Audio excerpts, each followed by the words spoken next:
అదిగో కడబూర ధ్వని మ్రోగు వేళాయను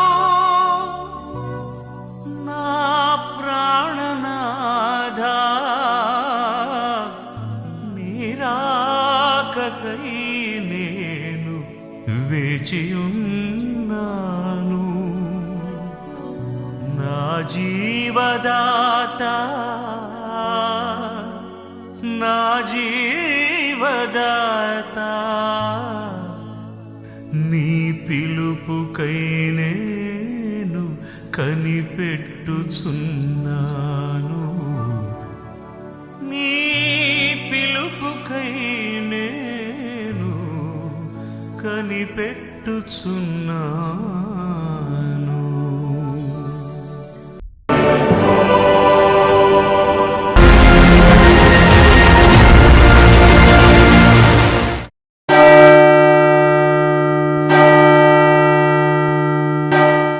యేసుక్రీస్తు నామములో మీ అందరికీ వందనాలు. మా ఛానల్ని సబ్స్క్రైబ్ చేసుకోండి. మీకోసం నేను ఎప్పుడు కూడా ప్రార్థిస్తుంటాను. కీలకమైన విషయాల గురించి నేను బాగా జవాబిస్తాను. మీ సమస్య ఏదైనా, అనారోగ్యమైన, సంతానమైన, లేక ఆర్థిక ఇబ్బంది అయినా, మరి మీ పరిస్థితి ఏదైనా కావచ్చు, నేను ఖచ్చితంగా మీకు నేను జవాబిస్తాను. ఈరోజు నేను సంతానం లేని వారి కోసం ప్రార్థన చేయబోతున్నాను. దయచేసి సంతానం కావాలన్నవారు ఈ ప్రార్థనలో నాతో ఏకీభించండి. సంతానం కోసం నేను ప్రార్థన చేయబోతున్నాను. మహాపరిశుద్ధుడా నీ స్తోత్రం నాయనా. ఇదిగో తండ్రి, బైబిల్ పడే ఈ కార్యక్రమంలో చాలామంది నాయన సబ్స్క్రైబ్ చేసుకొని నీ యందు విశ్వాసం ఉంచి నాయన ఆశతో ఎదురు చూస్తున్నా మా చిట్టి తల్లి సహోదరి నాయన, మా సహోదరులను జ్ఞాపకం చేసుకుని నాయన ఇక్కడ విక్టోరియా మనోజ్ కుమార్ బిడ్డలకు ఒక బిడ్డనివ్వండి నాయన. వారిది గర్భాన్ని తెరవండి, ఒక్క బిడ్డనివ్వండి నాయన. ఆ బిడ్డలు మీరు జ్ఞాపకం చేసుకోండి. విక్టోరియా తన సహోదరి తండ్రి యుఎస్ఏలో అమెరికాలో ఉన్నారు తండ్రి. మరి ఆ సహోదరి కుమారుడు జాకోబును నాలుక ముట్టి నాలుగు సార్లేటట్లు ఆ బిడ్డను మీరు ముట్టండి. జాకోబు ఆ బిడ్డ తల్లితో ఫ్రీగా మాట్లాడేటట్లు ఆ నాలుకను సడలింప చేయండి. యుఎస్ఏలో ఉన్న సహోదరి ప్రభా వ్యోలాను జ్ఞాపకం చేసుకోండి. తన కుమారుడు తల్లితో మాట్లాడాలి. విక్టోరియా మనోజ్ బిడ్డలకు ఒక బిడ్డనివ్వండి.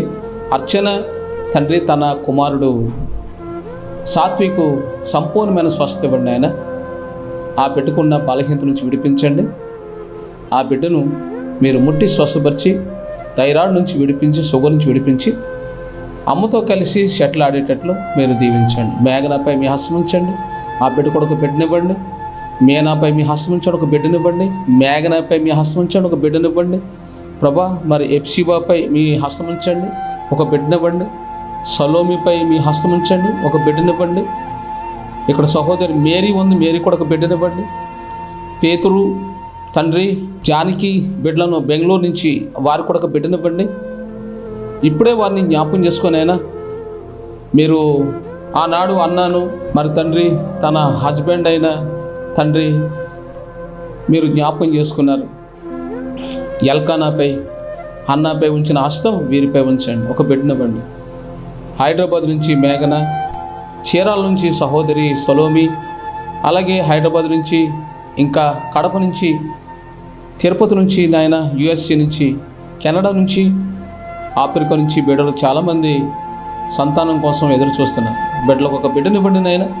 బెంగళూరులో ఉన్న బిడ్డలను, హైదరాబాద్లో ఉన్న బిడ్డలను జ్ఞాపకం చేసుకోమని మరొకసారి తండ్రి మా విక్టోరియాను సహోదరిని, మేనాను, భ్యోలాను, ఎప్సిబాను, మేఘన, మీనా బిడ్డలను జ్ఞాపకం చేసుకొని సలుమిపై మీ హస్తం ఉంచి ఒక్క బిడ్డనిచ్చి ఈ బిడ్డలను జ్ఞాపకం చేసుకోండి. ఇక్కడ చాలామంది అనారోగ్యంతో ఉన్న బిడ్డలను యేసు నామములో ప్రార్థిస్తున్నారు. నాకు ఈ నెలాఖరికి నాయన నాకు నేను ప్రార్థించిన ప్రార్థన జవాబు ఇవ్వండి. మా సహోదరులు నాకు వాట్సాప్లో మెసేజ్ పెట్టాలి, దేవుడు మమ్మల్ని దర్శించాడు అన్న వార్త నేను వినదలుచుకున్నాను. వీరి కన్నీరు నాచి మార్చండి. అమ్మను ముట్టండి, వాళ్ళ హస్బెండ్ను దీవించండి, ఆర్థికంగా బలపరచండి.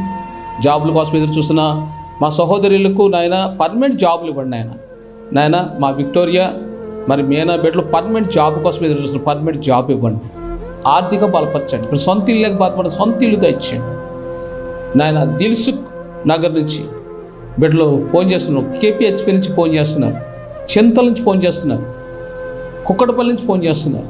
బిడ్డలందరినీ జ్ఞాపకం చేసుకోండి, ఆర్థిక బలపరచండి. ఒక్కొక్క కుటుంబానికి ఒక్క మగబిడ్డ ఇచ్చి బిడ్డలను కన్నీరు తుడిచి ఆశీర్వాదంతో నింపండి. యేసుక్రీస్తు నామములో స్తుతించి ప్రార్థిస్తున్నాం తండ్రి, ఆమేన్. వందనమ్మా. ఈరోజు మనము చాలా గొప్ప విషయాలు మనం నేర్చుకునే ముందు కొంత మనము సాక్ష్యాన్ని విందాం. ప్రియులారా, నా మొదటి సాక్ష్యాన్ని మీరు విన్నారు, కానీ మరొక సాక్ష్యం ఉంది. ఆ సాక్ష్యం మీరు వినాలి. నేను చిన్నప్పుడు యేసు ప్రభుని నమ్ముకోలేనప్పుడు బాల్యంలో అమ్మ నన్ను ఒక ప్లాట్ఫామ్ మీద కూర్చోబెట్టింది. అది రాత్రి సమయం. నేను ఆకలేస్తుందమ్మా, నాకు అన్నం పెట్టు, ఆకలేస్తుంది, నాకు ఏదైనా పెట్టు అని అడుగుతున్నాను. అమ్మ ఏడుస్తుంది. ఏమీ లేని దయనీయమైన పరిస్థితి అది. నాన్న అమ్మను వదిలేశాడు. అమ్మ చాలాసార్లు సూసైడ్ చేసుకోవడానికి ప్రయత్నం చేస్తుండేది. అలాంటి సమయంలో కొంతమంది అమ్మను పట్టుకొని మాకు అబ్జెప్తూ ఉండేవారు. మేము చాలా ఆస్తిని కోల్పోయాం. ఇంచుమించుగా చాలా కోట్ల ఆస్తి మాకు ఉండేది. నాకు పొలం తెలుసు, పనివాళ్ళు తెలుసు, బాల్యంలో నాకు అన్నీ గుర్తున్నాయి. మేము సంతకాల మీద మా ఆస్తి అంతా పోయిన తర్వాత అమ్మ ఎందుకు బ్రతకాలి, పరువు ప్రతిష్టగా బ్రతికేం కదా, చచ్చిపోవాలి అని సూసైడ్ చేసుకోవడానికి ప్రయత్నిస్తూ ఉండేది. ఎందుకంటే తినడానికి మాకు ఏమీ లేదు, చాలా దీనస్థితికి వచ్చేసాను. అమ్మ నన్ను ప్లాట్ఫారం దగ్గర పక్కన కూర్చోబెట్టింది. నాకు చిన్నపిల్లోడు కాబట్టి ఇంచుమించుగా 4 సంవత్సరాలు ఉంటాయేమో, నాకు అంతగా గుర్తులేదు, తెలియదు, కానీ నాకు ఆ విషయం గుర్తుంది. నేను అమ్మను అన్నం అడిగితే నిద్రపోయాను. ఆ రాత్రి సమయం అమ్మ నన్ను ఆ ప్లాట్ఫారం వదిలిసి వెళ్ళిపోయింది. నేను ఏడుస్తూ నిద్రపోయాను, ఆకలి అంటూ. అమ్మ నన్ను వదిలేసింది. మరి అమ్మ ఎక్కడికి వెళ్ళిపోయిందో నాకైతే తెలియదు. అర్ధరాత్రి 1 గంట 2 ఆ సమయానికి మెలకువచ్చి అమ్మా అని గట్టిగా అరిశాను. పక్కన రిక్షా వాళ్ళు ఉన్నారు, వచ్చి ఏ ఊరు అమ్మ నీదంటే నాకేం తెలుసు, అమ్మ అంటున్నాను. అప్పుడు కొంతమంది ఇల్లు తెలుసా అంటే ఎలాగో తల ఊపాను. అప్పుడు మా ఇంటికి రిక్షా మీద తీసుకెళ్ళి అప్పగించారు. చిన్నపిల్లోడు నేను. తర్వాత అమ్మ పొద్దున్న వచ్చింది. తర్వాత మేము జగన్నాథపురం ఊర్లోంచి కాకినాడ అనే ప్రదేశానికి 15 కిలోమీటర్ల దూరంలోకి వెళ్ళిపోయాం. అక్కడికి వెళ్ళే ముందు ఇంకొక సంఘటన జరిగింది. అక్కడ జగన్నాథపురం బ్రిడ్జి యువతల భవన్ నారాయణ అనే సెంటర్ ఉంది. అది ఇప్పటికీ కూడా ఉంది. ఆ వీధిలో మేము అద్దుకుంటున్నాం. ఆ ఇంటికి చుట్టూ ప్రాహారం ఉంది. ఆ ప్రాహార్కి ఒక గేట్ ఉంది, తలుపు ఉంది. ఓ రాత్రి కాడ 1 గంట సమయంలో అమ్మ ఇంచుమించుగా 1 గంట 2 సమయంలో ఇంట్లోంచి మెల్లిగా లేచింది. అర్ధరాత్రి 2 గంటలకి చచ్చిపోవాలి అన్న ఆశతో తను ఏం చేసిందంటే బయటకు వచ్చింది, ఇంటి తలుపు తీసింది. తర్వాత ప్రహారికి ఉన్న గేటు తలుపు తీసి అటువైపు గొల్లం పెట్టి వెళ్ళిపోతుంది అమ్మ. అయితే నాకు 3 అన్నీళ్ళు, తమ్ముడు, అక్క, వీళ్ళందరూ నిద్రపోతున్నారు. ఇంకా అందరూ నిద్రపోతున్నారు. నేను లేపుతున్నాను, అన్న అమ్మ ఎక్కడికి వెళ్ళిపోతుంది, అమ్మ చచ్చిపోద్ది, లెగండి అని అంటుంటే నా మాట ఎవరు వినట్లేదు, ఎవరు లెగుతలేదు. అప్పుడు నేను ఏం చేశానంటే వీళ్ళు ఎవరు లెగుతలేదు, అమ్మ ఇవాళ ఆఖరి రోజు, అమ్మ లేకుండా నేను బ్రతకలేనని చెప్పి కంగారుగా ఒక స్టూల్ వేసుకొని గోడ ఎక్కాను అనమాట. అంటే ఇంచుమించుగా నేను 4 సంవత్సరాలు ఉంటే చిన్న పిల్లోడిని, సన్నంగా ఉంటాను. అది ఇంత హైట్లో ఉంటుంది, చాలా హైట్ ఉంటుంది అనమాట గోడ. ఆ గోడ మంచి అవతలకు దూకిస్తాను. ఎప్పుడైతే దూకిస్తానో నా 2 కాళ్ళు మోకాళ్ళు పగిలిపోయాయి. పైన దూకిసాను, పడిపోయాను. ఇదంతా బ్లడ్ కారిపోతుంది. అమ్మ అని నేను పిలుస్తున్నాను. అమ్మ నా మాట వినడం లేదు. అమ్మా నువ్వు వెళ్ళిపోకు అని నేను ఏడుస్తూ ఉన్నాను. నడుస్తామంటే కొంచెం 2 అడుగులేసి పడిపోతాను. ఎందుకంటే మోకాళ్ళు చిదిగిపోయాయి, కాళ్ళు సహకరించడం లేదు. అప్పుడు నేను పాక్కుంటూ నేల మీద బల్లి పాకినట్టు పాక్కుంటూ వెళ్ళిపోతున్నాను. అమ్మ ఏమో వెళ్ళిపోతుంది, కానీ చాలా చీకటి. ఆ చీకట్లో అమ్మ నాకు కనబడుతుంది. ఆ రోజుల్లో 45 ఏళ్ళ క్రితం జరిగిన ఆ రోజుల్లో వీధి లైట్లు లేవు, విద్యుత్ అనేది సరిగా సరఫరా లేదు. మా ప్రాంతం చాలా భయంకరంగా ఉంది. మెయిన్ రోడ్లో కూడా సరిగా లైట్లు నైట్ టైం ఆర్పిస్తారు అనమాట ఆ రోజుల్లో. అది ఇంచుమించుగా ఇందిరాగాంధీకి ముందు జవహర్లాల్ నెహ్రూ పరిపాలన అయ్యి ఉంటుంది బహుశా, నాకు అంతగా తెలియదు.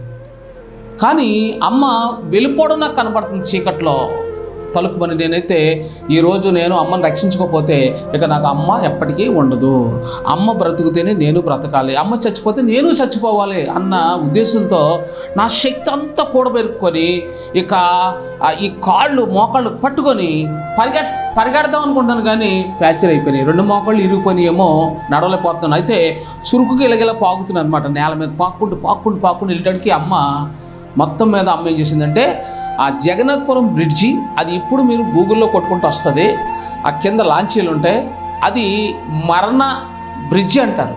చాలామంది ఆ బ్రిడ్జి మీద నుంచి దూకి చచ్చిపోయిన వాళ్ళు కోకోలలు అనమాట, దాన్ని మరణ బ్రిడ్జి అని కూడా అంటారు.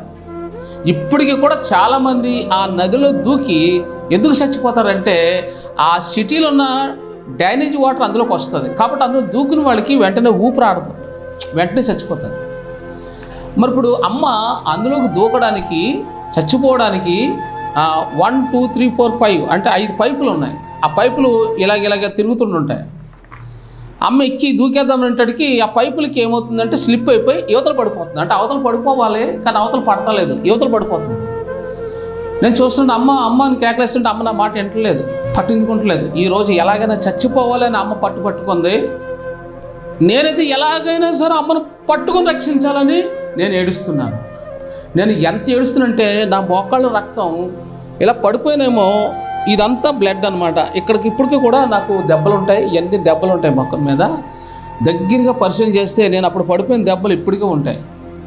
ఇదంతా బ్లడ్, రక్తం, మోకాళ్ళు రక్తం. అమ్మను పట్టుకోవాలంటే చిన్నపిల్లవాడిని, నాకు ఇంచుమించుగా 5 ఏళ్ళు ఉంటాయేమో అంతే, చిన్న పిల్లవాడిని అనమాట. నాకు బాగా గుర్తుంది. అయితే అమ్మ ఆ బ్రిడ్జి అవతల దూకేయడానికి అంటే నీటిలోకి దూకి చచ్చిపోవడానికి ఆ పైపులు ఎక్కింది. అంటే 5 పైపులు ఉంటాయి, 1 2 3 4 ఎక్కి అవి ఇలా స్లిప్ అయిపోతున్నాయి. అప్పుడు వెంటనే ఇలా పడిపోతుంది అనమాట. ఆ పడిపోవడంలో నేనేం చేశానంటే మొత్తం మీద నా శక్తి అంతా కూడబెరుక్కొని అమ్మ పైనెలగా ఎక్కింది. ఇంకా చీకట్లోంచి ఇంకా అలా దూకేసేటప్పటికి నేను వెళ్ళిపోయి ఏం చేశానంటే ఈ 2 చేతులతో ఆ పైపుల్లోంచి ఇలా మెలేసాను. ఎప్పుడైతే ఇలా మెలేసానో అమ్మ అటువైపు పడిపోయింది. అంటే బాడీ అటువైపు నదిలోకి ఏలపడుతుంది, కాళ్ళు ఈ సైడ్లో ఉన్నాయి. ఇలా పట్టుకొని మెలేసాను. నేను బక్కోడినే కానీ సన్నంగా ఉన్నాను, చిన్నపిల్లోడిని.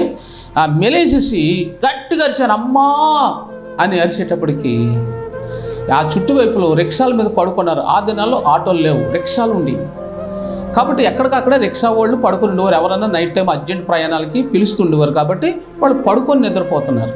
నేను ఎప్పుడైతే చాలా గట్టిగా అమ్మా అన్నానో వెంటనే ఆ రిక్షా వాళ్ళు అందరూ వచ్చేసి ఏలాడుతున్న మా అమ్మను గట్టిగా పట్టిస్తుంది. అంటే ఇక నేను పట్టుకొని ఇంకా పట్టుకోలేను, వదిలేస్తాను ఇంకా, ఎందుకంటే నా శక్తి సరిపోతలేదు. ఇక అమ్మ జారిపోతూ పైనలుగా అలా జారిపోయిందా ఆ మరణ నదిలో పడిపోద్ది, చచ్చిపోద్దమ్మ. అయితే ఇక జారిపోయి పైనెలు అనేటప్పటికి ఆ రిక్షా వాళ్ళు అందరూ వచ్చేసి ఏం చేశారు, అమ్మ బాడీని పట్టించుకొని పైకి తీసినప్పుడు అమ్మ ఏడుస్తుంది అనమాట. అమ్మ ఏడుస్తుంటే నేను ఏడ్చేస్తున్నాను, అమ్మ ఏడ్చేస్తుంది. అమ్మ కాళ్ళు పెట్టుకొని అంటున్నాను, అమ్మ నువ్వు చచ్చిపోకమ్మా, నువ్వు చచ్చిపోకు, నేను పెంచుతానమ్మా, నేను పెద్దవని నేను కూర్చోబెట్టి పెంచుతాను, నీకు ఇల్లు కడతానమ్మా, నీకు కావాల్సిన బొవ్వ నేను పెడతానమ్మా, నీకు కావాల్సిన అన్నీ పెడతానమ్మా, నీకు చీరలు కొంటాను, పప్పలు కొంటాను, బొవ్వ పెడతాను, నీకు ఇల్లు కూడా కడతానమ్మా, నేను నేను చిన్నపిల్లలు కదా అని అంటున్నాను. అమ్మేమో ఏడ్చేస్తుంది. ఇక ఏడుపు తప్ప ఏమీ లేదు. అప్పుడు ఆ రిక్షా వాళ్ళు అందరూ ఏం చేశారంటే మా అమ్మను తిట్టి, అమ్మా నువ్వు చచ్చిపోతే ఏమొస్తుందమ్మా, ఈ చిన్నపిల్లడు చూడు, ఈ బాబు నేను పెంచుతానంటున్నాడు కదా అని మా ఇద్దరిని రిక్షాలు ఎక్కించుకొని ఇంటికి దిగబెట్టారు. ఇక అమ్మ నేను ఆ ప్రాంతాన్ని వదిలేసి అతికి ఇల్లే కాబట్టి కాకినాడ అనే ప్రదేశానికి 15 కిలోమీటర్ల లోపలికి వచ్చేసాం అనమాట. అక్కడికి వచ్చాక నేను మరి అక్కడ దేవుణ్ణి నమ్ముకున్నాను. దేవుణ్ణి నమ్ముకొని గుడికి వెళ్ళేటప్పుడు చర్చిలో చాలామంది చీరలు చిరిగిపోయింది. నాకు చాలా బాధ కలిగేది, ఇదేంటి చీరలు చిరిగిపోయినాయి అని. అంటే నన్ను క్రీస్తులో పరిచయం చేసిన అమ్మ పేరు దయ్యమ్మ. నిజంగా ఆ రోజు నేను అమ్మను కానీ పట్టుకోకపోతే అమ్మ నన్ను ఎత్తుకొని యేసుప్రభు దగ్గర తీసుకొని వచ్చేది కాదు. ఎందుకంటే నేను గుడికి వెళ్ళడానికి కారణం అమ్మ ఏం చేసిందంటే, నాకు ఒంట్లో బాగలేదు, దెయ్యాలు పట్టుకొని నన్ను ఎత్తుకొని ఇలా చెంగు కప్పి తీసుకొచ్చింది చర్చికి. నిజంగా నాకు దైవజనులు ఉన్నారు అంటే అమ్మే. ఆ రోజు కానీ బ్రిడ్జిలు దూకి అమ్మ చచ్చిపోతే ఈరోజు యేసుక్రీస్తు నాకు దొరకడం, నేను కూడా మీకు దొరకను. ఈనాడు నేను ఇలా మీ ముందు ఉన్నానంటే అది అమ్మ దయ, యేసుక్రీస్తు కృప. కానీ అప్పటికి మేము హిందువులం, క్రైస్తవులం కాదు. తర్వాత మేము యేసుప్రభు నమ్ముకున్న తర్వాత నేను చర్చికి వెళ్ళడం మొదలుపెట్టాను. అమ్మ చాలా సంతోషపడింది. అమ్మ, వీళ్ళందరికీ చీరలు చిరిగిపోయి ఉన్నాయి, నేను కొంటానని చెప్పి 5 చీరలు 10 చీరలు కొని ఆ వెధరాలకి, దిక్కులేని వాళ్ళకి నేను చీరలు ఇచ్చివ్వండి.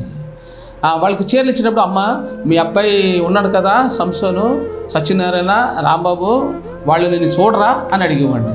చూడరు బాబు, మేము తిన్నామో లేదు కూడా పట్టించుకోరు అంటే నేను 10 రూపాయలు 20 రూపాయలు ఇస్తే వాళ్ళు చాలా సంతోషపడింది.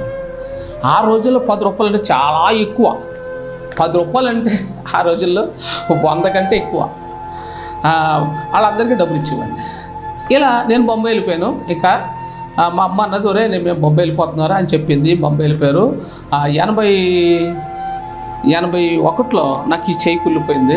కుళ్ళిపోతే నేను ప్రభు దగ్గర ఏడ్చాను, ప్రభువా నాకు అన్నం పెట్టమంటే ఎవరు పెడతలేదు, మా వాళ్ళందరూ బొంబాయి వెళ్ళిపోయారు, తండ్రి నాకు ఎవరూ లేరు నాయన అని ఏడ్చాను. చిన్న పిల్లోడిని, వీడు చచ్చిపోతాడని డాక్టర్ సర్టిఫికేట్ ఇచ్చారు. నాకు మాటలు వినపడుతున్నాయి.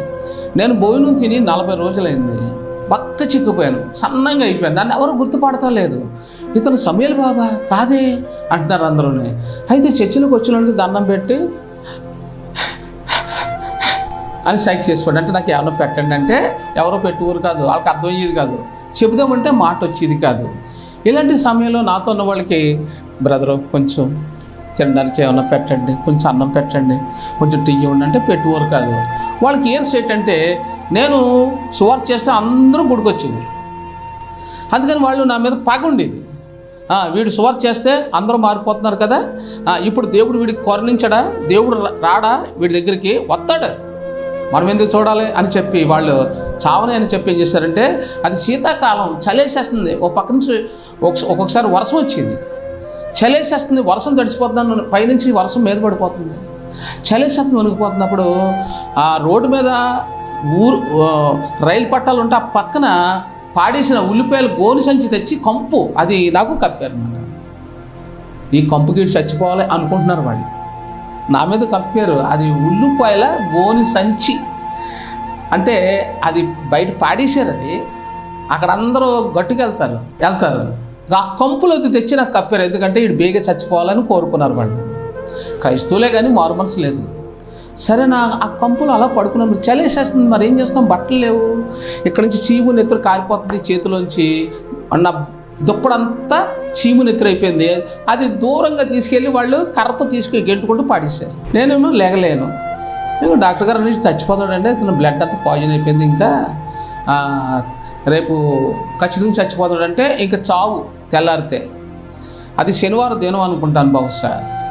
అయితే నేను ప్రభుని ఏడ్చాను, ప్రభువా నేను చచ్చిపోవడం న్యాయమేనా, ఎంతో సేవ చేస్తా అన్నావు, నేను చావుకు దగ్గరికి వచ్చానని మనసులో ప్రార్థన చేస్తాను. ఎందుకంటే నోట్లో మాటలేదు కదా. ఆ కళ్ళలోంచి అలా కన్నీరు కింద పడ్డాయండి. తలుపుని ఒక గొప్ప వెలుగు వచ్చింది. ఆ వెలుగులోంచి ప్రభు నా కళ్ళ ఎదుట ఈ చేయి పట్టుకోండి, ఇలా పట్టుకొని ఇంకో చేత్తో ఇలా కోసాడండి. అబ్బా అన్నాను. ఎలాగనగానే అది ఇలా తీసాడు, చూడు నీ చెడుగా అంతా తీసేస్తున్నాను అని ఇలా పాడేశాడు. ఇది ఎప్పుడైతే ఇలా తీసి ఎలా పాడేశాడో ఆ చేతితో ఇలాగన్నాడు. ఎలాగనగానే ఇది మళ్ళీ చెయ్య అందంగా తయారైపోయింది. అంటే కుళ్ళిపోయిన చెయ్య, ఎముక కనబడుతున్న ఈ చెయ్య చాలా అందంగా పుష్గా అయిపోయింది అన్నమాట. ఆ తర్వాత నేను నిజంగా ఆశ్చర్యపోయాను. అందరూ అనుకున్నారు వీడు చచ్చిపోవాలి కదా, ఎలా బతికాడని అందరూ ఆశ్చర్యపోయారు. ఇలా దేవుడు నన్ను ఒకసారి ఆయన హస్తం నా నెత్తి మీదకి వచ్చింది. తర్వాత ఈ చేయి పట్టుకొని ఆయన నన్ను బాగు చేశాడు.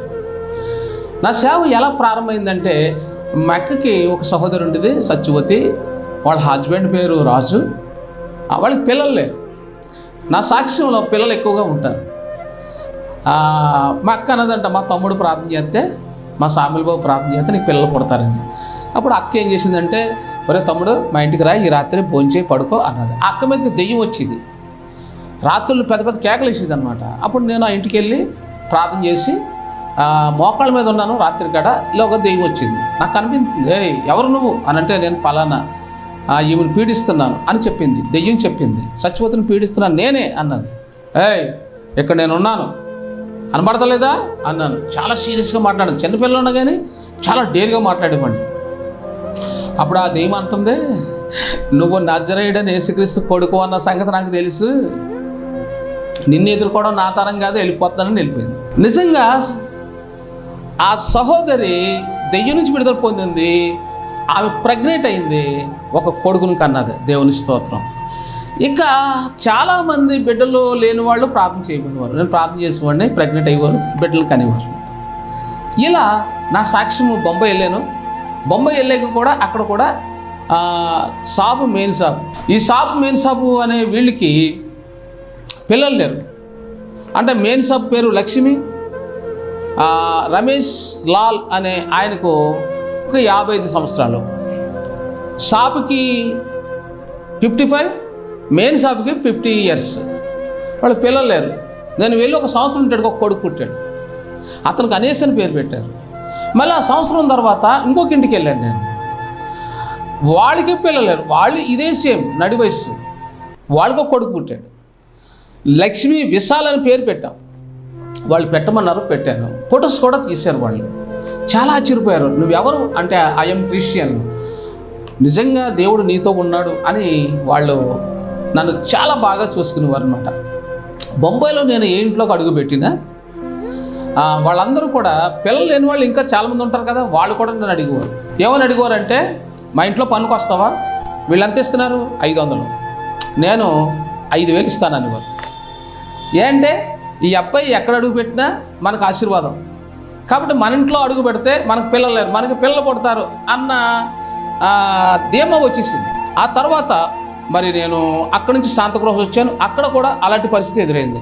ఆ తర్వాత నేను అక్కడి నుంచి దేవునిక సువార్త పరిచర్యలో కొనసాగాలని దేవుడు పిలిచినప్పుడు నేను కోనసీమ అనే ప్రదేశానికి చాలా బలవంతంగా వచ్చాను. కానీ నా మనసు బొంబాయి వైపే లాగుతుంది. 10 సంవత్సరాల తర్వాత నేను ఆంధ్రప్రదేశ్ వచ్చాను, కానీ ఎలాగైనా పారిపోదామని మళ్ళీ మనసు మారిపోయింది.